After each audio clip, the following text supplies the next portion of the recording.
invités aujourd'hui sont au cœur de la programmation de la prochaine saison.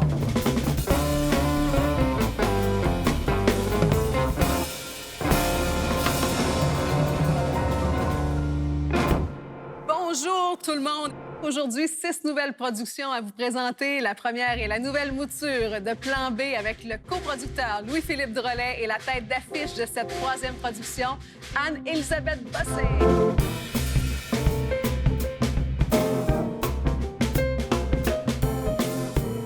Bienvenue. Je te vois faire ça. Je te trouve tellement belle avec ton cheveu court. Je m'excuse, on va te revenir. Ce sera pas long. C'est bien correct. C'est beau.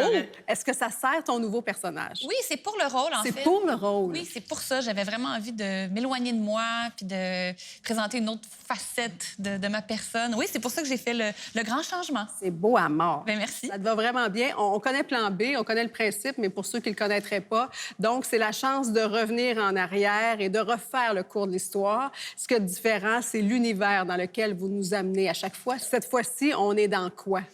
Bien, cette fois-ci, on est dans l'univers d'une policière. On est avec le personnage d'Anne-Élisabeth, qui est une policière qui veut une justice pour tous, qui veut réparer des choses, qui veut un monde meilleur, en fait. Donc, on peut même pas dire quel est l'événement en particulier qu'elle veut changer au départ. On peut-tu dire ça ou pas? On t'a l'air de demander une C'est un permission. événement vraiment d'une grande intensité, hautement traumatisant et tristement d'actualité. Ouais. On pourrait dire quelque chose comme ça. On peut dire que c'est un événement aussi qui touche la famille. Donc, c'est là, je pense, aussi, où on va aller toucher les téléspectateurs. Ouais. Ça t'amène à jouer quoi? À aller chercher ça où? Bien, moi, j'essaie toujours de voir ce qui est à l'intérieur de moi qui correspond à mon personnage. Je veux toujours me rapprocher de du personnage que je joue. Puis moi, je pense que je suis quelqu'un qui sait pas exactement quand s'arrêter. Puis oui, j'ai un petit côté justicière. Moi, je peux mettre ma tête sur le bio pour une cause, quitte à recevoir les fleurs, mais aussi le pot. Est-ce que tu as pu mettre vraiment beaucoup du tien dans l'écriture de ça ou en tout cas dans la composition du personnage? C'est tellement bien écrit. Ils font appel à beaucoup de psychologues. Et les couches psychologiques de mon personnage sont très claires. Elle avait tellement de bagages. Elle est tellement bien construite. Il fallait juste que je mette ça comme un gant. Dans ce cas-ci, le gros travail d'Anne-Élisabeth et qu'elle relève avec brio, vous allez trouver ça hallucinant. C'est un travail vraiment où, selon quand elle retourne dans le passé, pour quelles raisons et quels motifs, elle a à jouer vraiment plusieurs couches d'émotions et des intentions, des fois très subtiles. Et il y a Vincent Leclerc dans la distribution, Mélanie Pilon, qui sont hallucinants aussi, là. Il y a vraiment de la haute voltige d'acteurs. Patrick si je peux me Emmanuel permettre, Abélard, qui est ouais. ton collègue policier aussi. C'est Il y a de la scène. C'est pas... quelque chose il y a de la défendre. chair. Ah oui, il y a des Quelque duos chose à d'acteurs, il y a défendre. des conflits, il y a des... au niveau de l'image, au niveau du vécu, au niveau... Je trouve que c'est ça, c'est très, très complet. Puis c'est le genre de série, je trouve, qui donne des frissons, là. Il y a le plan B, je veux dire égoïste, mais dans le bon sens, égocentré dans le bon sens du terme. Puis il y a le plan B altruiste. Oui, Puis c'est je trouve vrai. que le premier, Louis Morissette, c'était vraiment sa jalousie, c'était beaucoup ancré sur lui. Contrôle. Sophie Lorrain, c'était les deux, c'était... Je veux préserver ma famille, mais je veux sauver ma fille. Moi, c'est complètement altruiste. Je m'attaque complètement à la vie de quelqu'un d'autre. Je me sacrifie complètement. Puis ça amène à la réflexion de... Tu sais, il y a toujours des réflexions dans les plans B. Et dans celui-là, c'est jusqu'où on peut s'oublier puis se donner aux autres. Puis finalement, si je pense à moi, est-ce qu'en pensant à moi, je servirais mieux les autres, finalement, aussi? Il y a quelque chose comme ça, hein? C'est beaucoup de Tout choses. ça, Donc, a l'air ça va tellement parler les gens à la intéressant, là. maison aussi, parce que c'est des questions existentielles, en fait. C'est sûr. Ben, merci. J'ai tellement hâte et zéro doute que tu étais la meilleure personne pour faire ça. Tellement hâte de te voir là. Bonne saison. Merci. Merci beaucoup d'être passé. Maintenant, ça s'appelle Après et c'est produit par le duo Anne Boyer et Michel Dastou qui est avec nous, accompagné de Alexa Jeanne Dubé.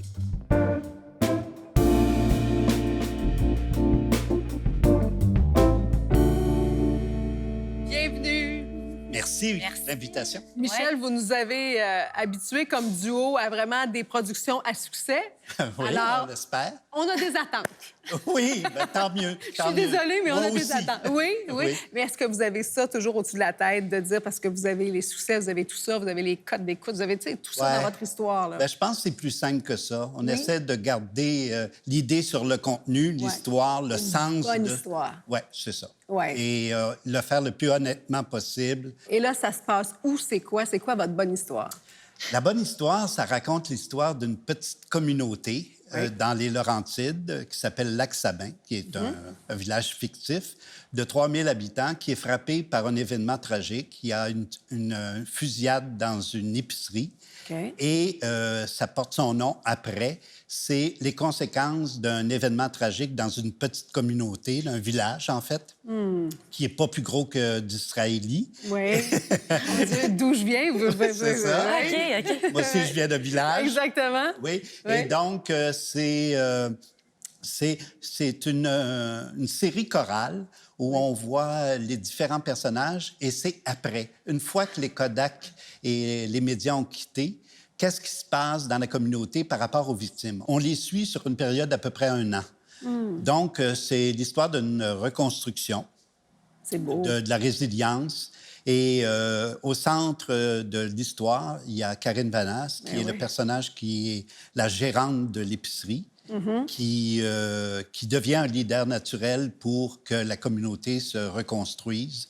Ça a l'air triste et grave comme ça. Oui, c'est vrai que c'est triste, mais... Il y a une lumière, la reconstitution. Oui, Ouais, c'est ça. la C'est le construction. courage, c'est Ouais. la solidarité des gens qui est surtout à l'avant-plan. Puis je pense que c'est une série qui va toucher les gens. Ouais, c'est vrai qu'on oublie trop souvent quand les Kodak quittent les lieux. Ouais. Et tu joues quoi? Moi, je joue le rôle de Suzanne, qui est une policière, la police du village, parce que, comme on l'a dit, c'est un petit village, tout ça. Donc, c'est une communauté qui est tissée très serrée. Elle vient de là.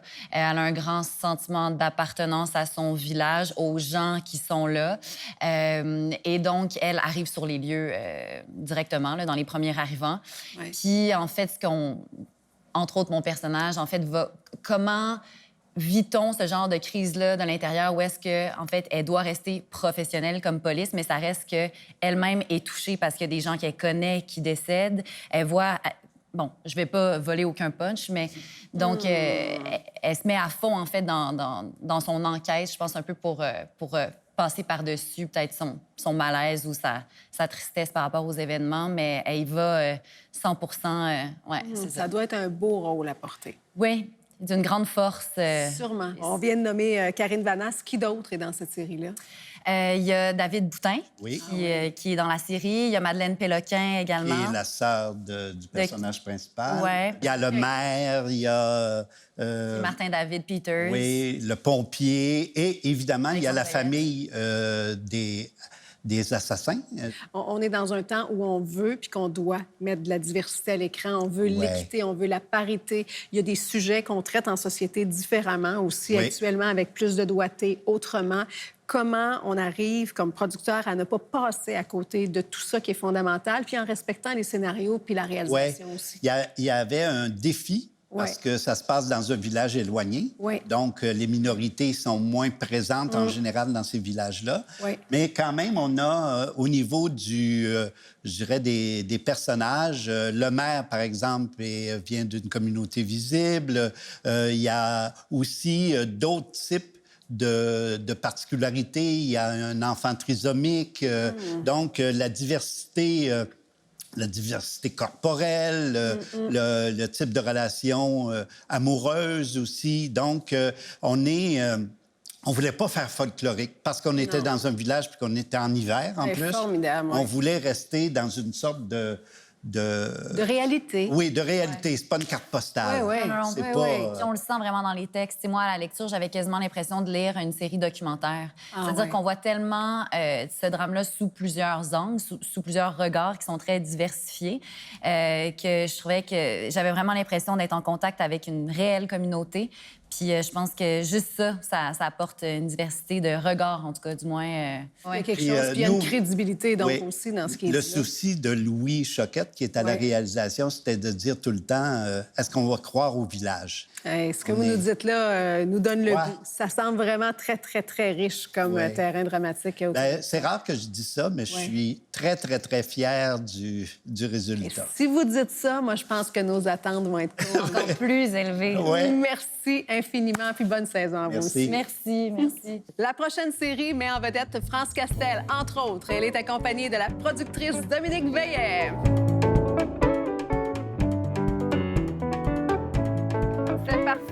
reggae pour faire rentrer. C'était parfait, ça, hein? Avouez, puis se Je mettre trouve dedans. que c'est formidable. Ça Oui. donne le goût de souligner quelque chose. Et déjà, moi, j'ai reçu des textos me disant « Ah, j'ai des belles affaires à jouer. » Ça, c'est super bon signe. Ouais, fais juste nous dire où est-ce qu'on campe cette série-là. Et Nuit blanche, en fait, c'est une saga familiale avec un bon fond de polar. C'est Julie Yvon qui est l'autrice. Oui. Julie, Alerte Amber, entre autres. Alerte Amber, Alerte, des grands succès aussi. Julie est une femme phénoménale, puis elle a décidé de raconter l'histoire d'une femme fabuleuse sur 50 ans au Québec. Donc, on se promène en 1970 jusqu'en 2020. Ça fait en sorte qu'il y a aussi une mort suspecte qui crée vraiment, je dirais, un effet bombe dans la famille parce que le testament va ébranler tragiquement les destins de toute la famille. Donc, saga familiale polar, si je t'entends bien. Tout à c'est fait. ça. OK. Qu'est-ce qui fait que tu as accepté? Parce que je sais que quand tu acceptes, il y a une raison en arrière de ça. Tu sais, hein? Mais la raison, d'abord, aussi, c'était l'histoire. Et quand, tu sais, à toutes les fois qu'on lit un texte, on se dit « Ah, parce qu'on veut travailler, parce qu'on aime ça, on se dit « Ah, c'est bon, c'est bon. » Mais souvent, on triche parce qu'on voit ce qu'on veut bien. Alors, j'ai attendu, j'ai dit « Je vais le lire au moins 3 fois. » Mais j'étais pas capable d'arrêter de lire parce que je comprenais pas. Je me disais « Mais qu'est-ce qui va arriver? Qu'est-ce qui va arriver? » Et toujours, j'étais désarçonnée tout le temps.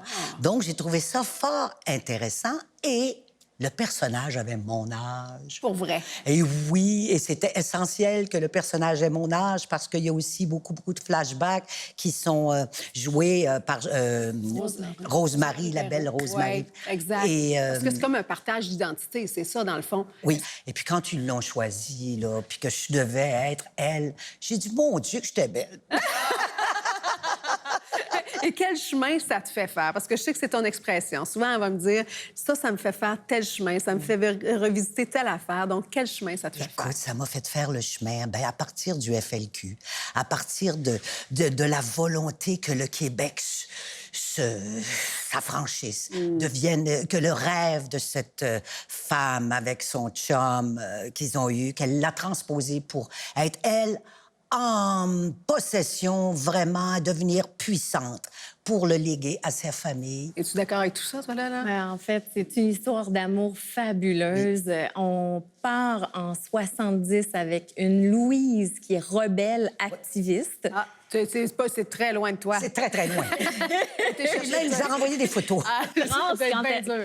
quand on a offert le rôle à France, en fait, quand elle nous a dit oui, on savait qu'on tenait la série. C'était rien de moins. Et le travail fait entre Rosemary et France est colossal. C'est le cadeau que ces deux femmes-là, ensemble, de façon réunie à travers la série, fait en sorte qu'on va encore plus loin que ce qu'on espérait quand on a créé la série au départ. Wow. Il y a une distribution aussi qui est assez fabuleuse. Michel Rivard. Qu'est-ce qu'il joue, Michel? Oui! Hey, Michel, c'est tellement notre Bertrand. Michel, c'était vraiment inspirant pour nous d'offrir le rôle à Michel parce que ça reste que, bon, on s'est fait plaisir. Ouais. On est 25% de la série se passe en 70. Michel était déjà une grande star en 70. Michel, d'ailleurs, était comédien avant d'être Ben oui. dans le groupe Beau Dommage. Absolument. Donc, quand c'est un peu les rôles inversés. Quand on a fait venir Michel dans mon bureau, en fait, il y avait le réalisateur Sébastien Gagné, Julie l'autrice et moi. Puis on avait l'impression plus d'être nous en audition, tellement on voulait que Michel nous dise oui. Mais c'était un peu un anti-casting pour Michel. On lui a dit qu'il allait avoir à enterrer un corps, puis ça l'a vraiment fait rire. Il a joué live devant nous dans le bureau, puis on a fait « OK, Bertrand est né ».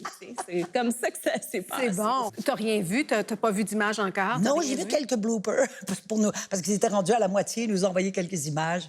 Alors, c'est... C'est une façon de rassembler l'équipe. Là. Ça reste Ouais. que c'est particulier de tourner présentement. On est habitué d'être rassembleurs. Ouais. On a fait des petits bloopers à moitié du chemin pour envoyer à tout le monde puis dire « Hey, guys, ça va bien! » Et c'est à l'automne ou c'est à l'hiver? C'est quand ça sera diffusé? Cet automne. Cet automne.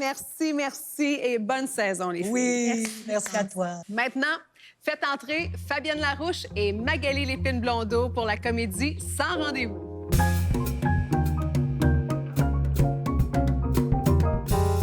Bienvenue, les filles! Merci, France. On se demande toujours ce sur quoi tu travailles, ce que tu mijotes et tout ça. Et là, t'es dans le coquin. Je suis dans le coquin, oui, dans une petite série coquine dont le personnage principal va être interprété par Magali. Une comédie. Une comédie OK. sur la santé sexuelle. Oui. Alors, elle va interpréter le personnage de Sarah, qui est une infirmière sexologue, Oui. évidemment. Et puis, ben, on va rencontrer toutes sortes de cas, entre autres. Et puis, on va être aussi dans sa vie, dans la vie de Sarah. Donc, c'est très coquin. C'est écrit par Marie-André Labbé, qui a eu carte blanche parce que c'est une série qui découle de capsules web australiennes, Ouais. qui était... ça s'appelait... Sexy Herpes. Sexy Herpes. D'accord. C'est très drôle. Mais nous, c'est sans rendez-vous. OK. Et c'est une série, tu vas commencer, France, à écouter ça avec la couverture comme ça. Tu vas descendre tranquillement. En fait, la série se passe notamment dans cette clinique-là. Oui. C'est une clinique qui n'existe pas. C'est un genre de hybride entre une clinique de dépistage puis une clinique où on ferait de la thérapie sexuelle.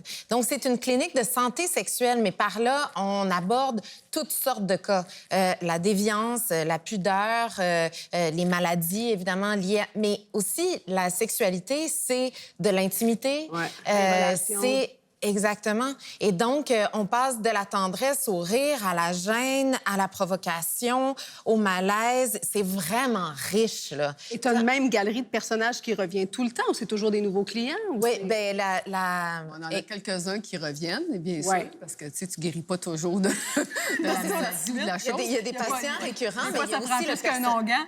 Oui, il y a aussi le personnel de la clinique. Oui, OK. Ouais. Et Mais c'est ça, ben, on est aussi dans la vie de Sarah, on est dans la vie de Dominique, du médecin, des autres infirmières, c'est-à-dire du personnel infirmier, de la réceptionniste. Alors, tu sais, c'est une belle comédie. Il y a beaucoup de tendresse là-dedans. Il y a énormément de tendresse. Mais moi, je veux juste rappeler, parce que les gens ont malheureusement tendance à l'oublier, Oui. parce que Fabienne, bon, sa feuille de route est extrêmement là, impressionnante, mais c'est aussi une des créatrices des Bougons. Oui. Puis je sais qu'il y avait une envie de ta part, évidemment, je ne veux pas parler pour toi, mais un peu de renouer avec la comédie, puis un peu l'audace Il faut être dans un capable ton différent. d'être mais- décapant, puis de pouvoir être capable de choquer aussi, Oui. parfois, pour exprimer des choses, et puis aussi pour... parce que c'est souvent dans ces moments-là que tu te poses des questions comme téléspectateur. Ça, j'aime assez ça. Oui. Mais... nous trouves-tu trop prudes? Puis tu dis, hey, là, il faut qu'on se brasse la cage, qu'on se dise les vraies affaires Non, là-dessus. Il y a de quoi? Non? France, j'ai eu un coup de cœur. D'abord, OK, regarde. Ah oui, je suis d'accord Quand on avec toi. s'entend, là, bon. Ouais, je suis d'accord avec Si toi. tu as de l'argent à mettre sur une série, tu mets Avez-vous ça sur compris le elle, regarde, moi, je vous le dis. OK, vous perdrez rien. Ça t'amène aussi dans un timing de comédie. Oui. Est-ce que quand on est à l'école pour être actrice dans la vie, on est capable de faire de la comédie, ou s'il y en a qui l'ont puis qui l'ont pas, la comédie? Est-ce que c'est quelque chose de particulier? Je pense que ça serait prétentieux de dire il y en a qui l'ont puis il y en a qui l'ont pas, on dirait que sous-entendant je peux que le moi, dire. je l'ai. Moi, je peux Mais- te dire, il y en a qui l'ont, puis il y en a qui l'ont pas. Je peux te le dire. C'est pas tout le monde. C'est pas... Il y a une dégaine, il y a un rythme. Absolument. Ah, voilà, il y a un rythme. C'est Oui. une question de rythme. Mais à la base de tout ça, il y a un excellent texte de Marie-André. Il y a une partie du rythme qui est déjà au sein même de son écriture, là. C'est rare que je ris à voix haute en lisant des textes. Puis ça m'est arrivé vraiment à plusieurs reprises. Puis la comédie, c'est aussi le vaisseau par lequel on dirait qu'on peut aborder tous les sujets avec lesquels peut-être on a un peu plus de difficultés dans le drame parce que c'est plus frontal, parce que ça vient nous chercher autrement. Puis la comédie sollicite tellement notre diaphragme que c'est facile de passer du rire aux larmes quand on le fait avec habileté puis avec tendresse, comme je pense que ça va être le cas dans la série. Est-ce que l'Australie en reviendra juste pas de ce que vous avez fait? Ils sont très heureux. Mais moi, J'ai je super te hâte dis... d'y aller pour leur demander. Je te dis qu'elle ne pourra même pas descendre de l'avion. Là. Ça va être une méga star à Sydney. Mais attends, ils pourraient reprendre votre format maintenant. Oui, On tout à s'entend? fait. Oui, oui. Non, mais tu sais, ils sont super heureux. Là. Quand on a acheté ça ici, ils étaient vraiment là, conquis. Écoute, ils parlaient de nous dans les journaux. Sauf que Marie-André Labbé, elle a eu carte blanche. Alors, elle parle l'idée de la chose. Elle a pu faire ce qu'elle voulait avec les situations, avec les personnages. D'où le Donc, fait c'est que vous vraiment... recréez un format. Marie-André a fait une job Ah oui, incroyable. oui, C'est une super auteure. Avez-vous hâte de voir ça, tout le monde? Vous avez fait une bonne job, les filles. Hey, je vous dis merde, mais vous avez tout ce qu'il faut pour que ça fonctionne. Merci d'être... On va te garder, Fabienne, parce que tu as une deuxième nouveauté dont on va reparler dans quelques instants.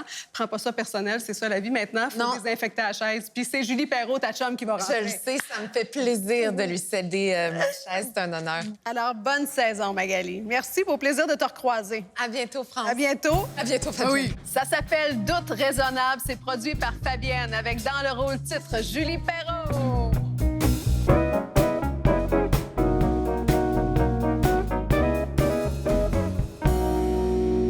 J'ai-tu entendu que tu arrives du plateau? Oui, Tu tournais tantôt? Oui, tout à l'heure ce matin, oui.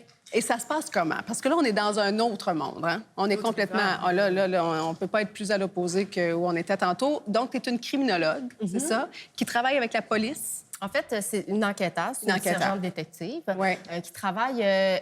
La police a comme installé une brigade qui s'appelle le GIX, qui est.